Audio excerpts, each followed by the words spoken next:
ശുദ്ധജലത്തിൽ വളരുന്ന സസ്യമാണ് താമര.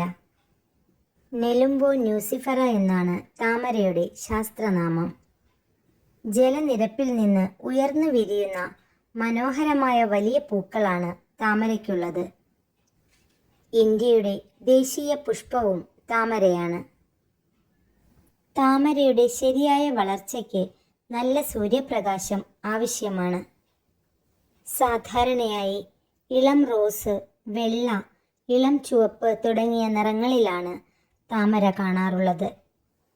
ക്ഷേത്രങ്ങളിൽ പൂജാപുഷ്പമായും അലങ്കാരങ്ങൾക്കും ഉപയോഗിക്കുന്ന താമരയ്ക്ക് ധാരാളം ഔഷധ ഗുണങ്ങളുണ്ട്.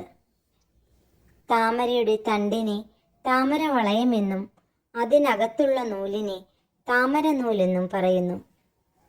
ഈ ജലസസ്യത്തിൻ്റെ തണ്ട്, വേര്, വിത്ത് എന്നിവയെല്ലാം ഭക്ഷ്യയോഗ്യമാണ്.